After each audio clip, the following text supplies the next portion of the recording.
بسم اللہ الرحمن الرحیم۔ مسائل غسل میں مصنوعی دانتوں کا حکم۔ مسئلہ، دانت میں چاندی بھری ہونے پر غسل اور وضو ہو جاتا ہے؟ مصنوعی دانت لگا کر وضو ہو جاتا ہے، ان کا نکالنا ضروری نہیں ہے۔ مسئلہ، دانتوں کے بیچ میں ڈلی کا دھرا، چھالیا وغیرہ کا ٹکڑا پھنس گیا ہو تو اس کو خلال سے نکال ڈالے۔ اگر اس کی وجہ سے دانتوں کے بیچ میں پانی نہ پہنچے تو غسل نہیں ہوگا۔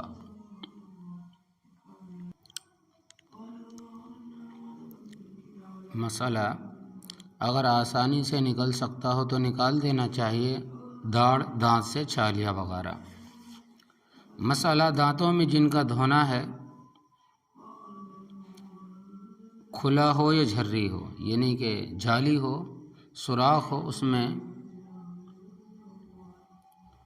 غذا پھنس کر رہ گئی ہو تو اس سے غسل باطل نہیں ہوتا، لیکن زیادہ احتیاط اسی میں ہے کہ دانتوں کے درمیان اور مسوڑوں پر جو غذا یا میل کچیل ہو اس کو نکال دیا جائے، یعنی کہ صاف کر لیا جائے تاکہ پانی اس جگہ پر پہنچ جائے۔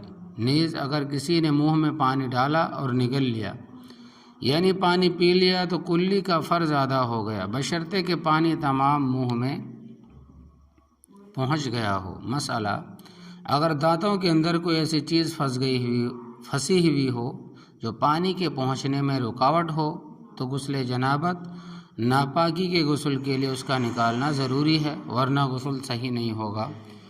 مگر یہ حکم اسی وقت ہے جب کہ اس کا نکالنا بغیر مشقت کے ممکن بھی ہو، لیکن جو چیز اس طرح جما دیے جائے کہ وہ اتر نہ سکے تو اس کے ظاہری حصے کو دانت کا حکم دے دیا جائے گا، اس کو اتارے بغیر غسل جائز ہوگا۔ نیز دانت میں مسالہ وغیرہ بھروانے کے بعد جب مسالہ دانت کے ساتھ پیوست ہو جائے، چمٹ جائے، چپک جائے، اس کا حکم اجنبی چیز کا نہیں رہتا، اس لیے وہ غسل صحیح ہونے سے مانع نہیں ہے۔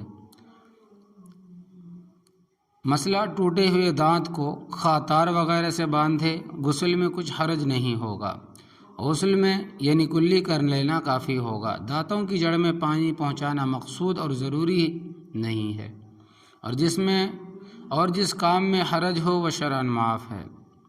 مسئلہ، وضو اور غسل کی حالت میں منہ کے اندر کوئی ریزہ چنے سے کم ہو اور نہ نکالے تو غسل اور وضو درست ہے۔ مسئلہ، جو پان کھانے کے عادی ہے یا جو عورتیں مسی لگاتی ہے اس کے دانتوں میں چونا و مسی کی تہ جم جاتی ہے، اگر چھڑانے میں دشواری ہو تو پھر بغیر چھڑائے وضو اور غسل درست ہے۔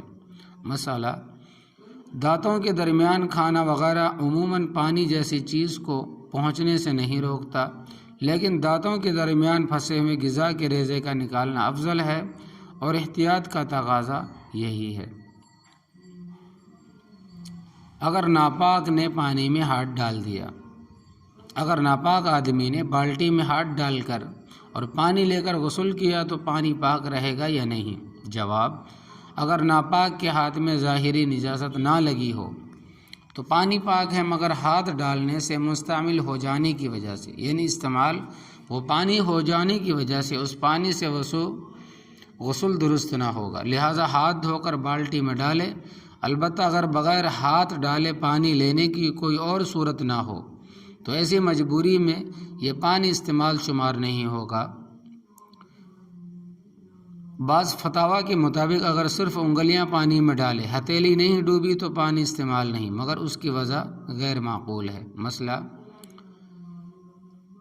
ناپاک کیسے برتن میں ہاتھ ڈالنا؟ ناپاک مطلب جنابت کرنے والے شخص کا، ہم بستری کرنے والے شخص کا ایسے برتن میں ہاتھ ڈالنا جس میں نل میں سے پانی بالٹی میں گر کر بہنے لگے اور جنبی ہاتھ ڈال کر غسل کرنے لگے تو یہ پانی پاک ہے اور اس سے غسل بھی درست ہے، اس لیے کہ یہ پانی جاری میں ہے۔ مسئلہ، بچے کے ہاتھ ڈالنے سے پانی ناپاک نہیں ہوتا، البتہ اگر معلوم ہو جائے کہ اس کے ہاتھ میں ناپاکی لگی تھی تو ناپاک ہو جائے گا، چونکہ چھوٹے بچوں کا کچھ اعتبار نہیں ہوتا، اس لیے دوسرے پانی کو ہوتے ہوئے اس پانی سے وضو اور غسل کرنا بہتر نہیں ہے۔